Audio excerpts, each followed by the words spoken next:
Full provision comes when we obey God's command.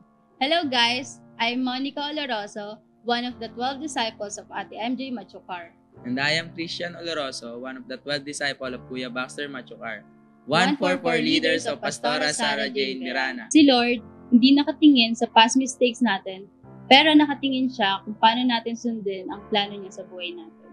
Simula ng kabataan ay nagbibigay na kami ng tithes, pero hindi faithful. Not until last year, 2023, as a couple, we started to give our tithes and offering faithfully dahil mas naintindihan namin na once we give our tithes and offering fully and faithfully, we are giving honor to the Lord, which is our giver. And last July 2023, we were able to give our first fruit to Pastora Sarah. And nag-engage din kami sa seeding for the church at sa mga leaders na alam namin na may eternal value. Kahit minsan ay kinakapos, patuloy pa rin kaming nagbibigay sa Panginoon at sa mga gawain niya. And grabe, because this 2024, miracle takes place in our lives. It is the Lord's protection and provision na naipanganak ko si Elora without any complications sa aming dalawa and in normal delivery. Plus, bayad din lahat ng hospital bills namin nang wala kami nailalabas na pera. Salamat sa buhay ng mga nag-seed sa aming mag-ina. Truly, that when God has a plan in our lives, not even our past can dictate our future. When we decide to come back to Him and listen to our God-given leaders in our lives. And this year, 2024, ay nakapagbigay kami ng aming first fruit kay Pastora Sarah and even sa parents ni Monica, as the Lord instructed us to do so. And with our obedience and decision na magpakasal, we were able to do so.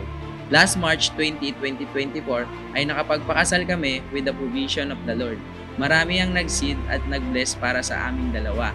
Kaya nakapagpakasal kami nang wala kaming utang at inilalabas na malaking pera. Indeed, that God restores.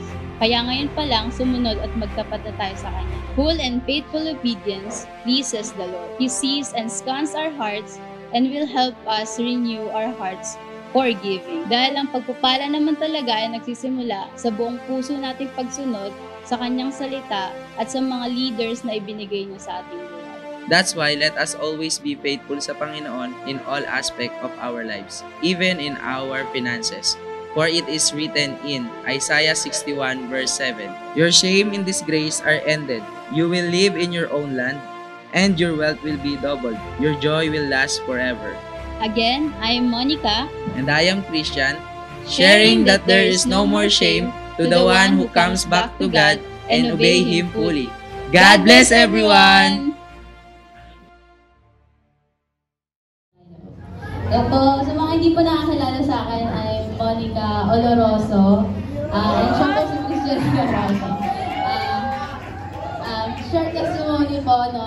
Last year, 2023, nalaman ko pong buntis po ako. And ayun po, yung talagang forgiveness po sa family is talagang na-release sa grace ng Lord. And nung last year din, July ba?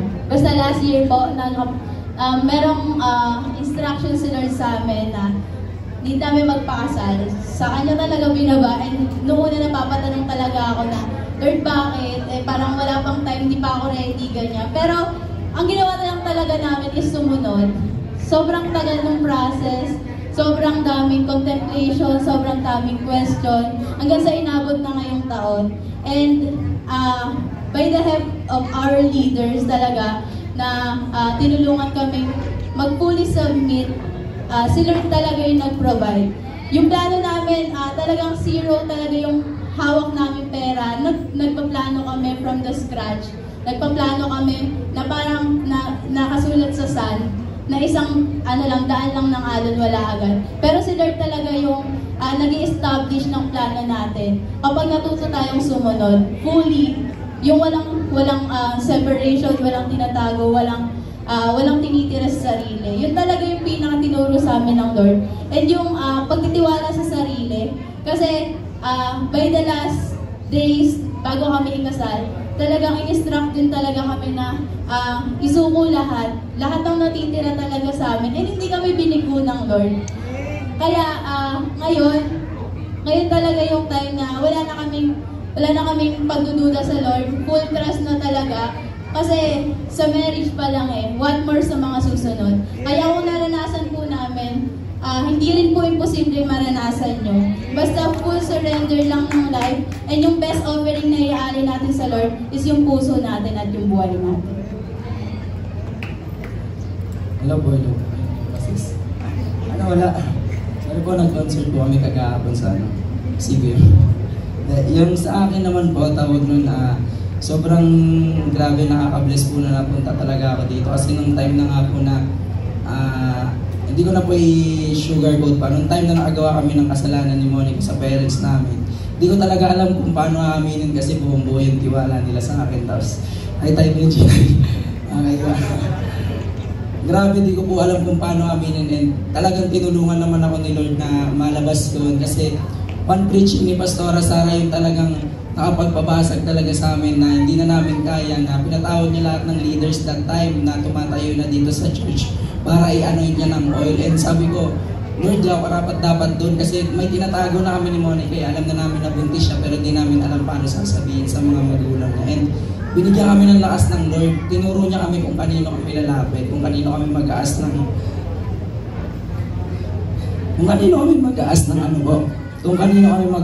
hell.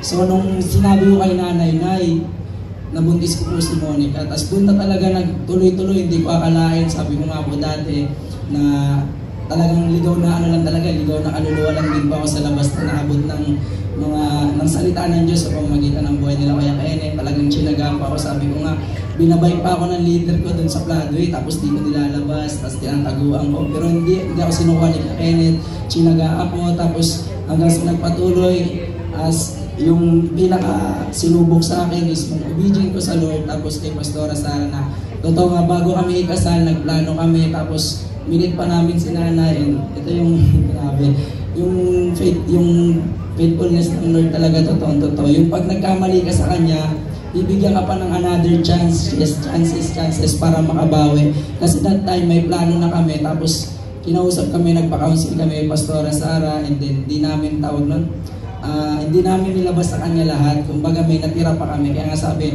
pag kung aamin ka na lang din naman, iamin mo na lahat. Kasi pag may tinira ka ba, lalo ka pang mahihirapan, di ka talaga mag-grow, di ka makakatakas dyan. And yun nga, sabi nga, talagang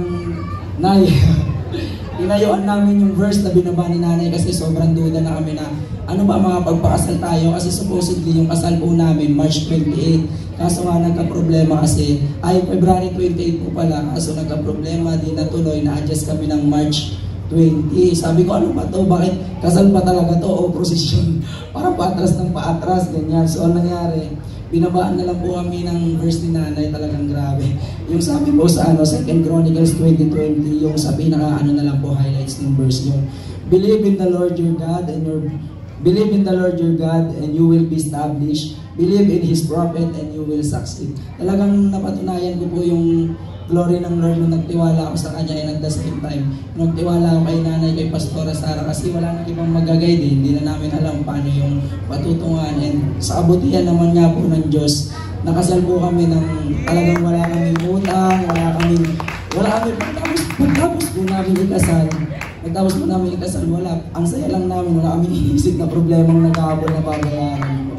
Yan po. So, sige po, para po sa lahat, sige po, tayo po tayong lahat at ihanda po natin yung mga handog natin sa Diyos. And gusto ko po na isipin nyo na itong binibigay po natin sa Lord, sobrang nakikita niya po to, tinitingnan niya siyempre sa puso natin, at hindi to baliwala, basta patuloy lang tayo yung obedience natin sa Lord, kasi nagbubunga naman talaga lahat ng natin. Huwag tayo maging impatient, mag-trust lang tayo sa Lord, and at the same time, makinig tayo sa authority, magpasubmit tayo sa mga leaders natin, kasi doon nag-uumpisa yung yung successful, doon nag-uumpisa yung growth, nasa pagsunod. Sige po, para po let's bow our head and mag-pray po tayo. Pag-pray po natin yung mga offering natin sa Lord, at saka yung mga gusto pa natin i-alay sa Kanya. Sige po. In the name of the Father, the Son, the Holy Spirit, Amen. Lord, andito po kami ngayon sa inyong harapan, Panginoon. Siyas natin po ninyo, Panginoon, ang aming puso, ang aming isip. Panginoon, nandito kami para ibalik, Panginoon, yung mga nararapat sa inyo, Panginoon, na Sa totoo lang, Lord God, na hindi kami karapat-dapat, Panginoon, pero patuloy niyo kami pinipili, patuloy niyo kami minamahal, patuloy niyo kami iniingatan, patuloy niyo kami binibigyan ng pagkakataon, Panginoon, sa araw-araw, Lord God. Patuloy niyo kami, Panginoon, na pinapatawad, Lord God, na kahit kami, Panginoon, Lord God, ay hindi namin mapatawad minsan ang aming sarili. Patuloy kayo nandyan to comfort us, Lord God, and to give us hope, Lord God. Sabi niyo nga, Panginoon, na ang plano niyo sa amin, Panginoon, ay hindi kapapakan, Panginoon, kundi buhay, Panginoon, at kinabukas ng maganda, Panginoon. Maraming salamat po, Lord God. Patuloy niyo po, Panginoon, na turuan ang bawat isa, Panginoon, na maging tapat sa inyo, Panginoon, dahil ang katapatan, Panginoon, ay nagbubunga rin naman, Panginoon. Maraming salamat po, and apply the blood of you, Jesus, Lord God, to each and every one of us na nandito, Panginoon. Ito po ang aming panalangin sa pangalan ng Jesus, sa ng Ama, ng Anak, ng Espiritu Santo. Amen.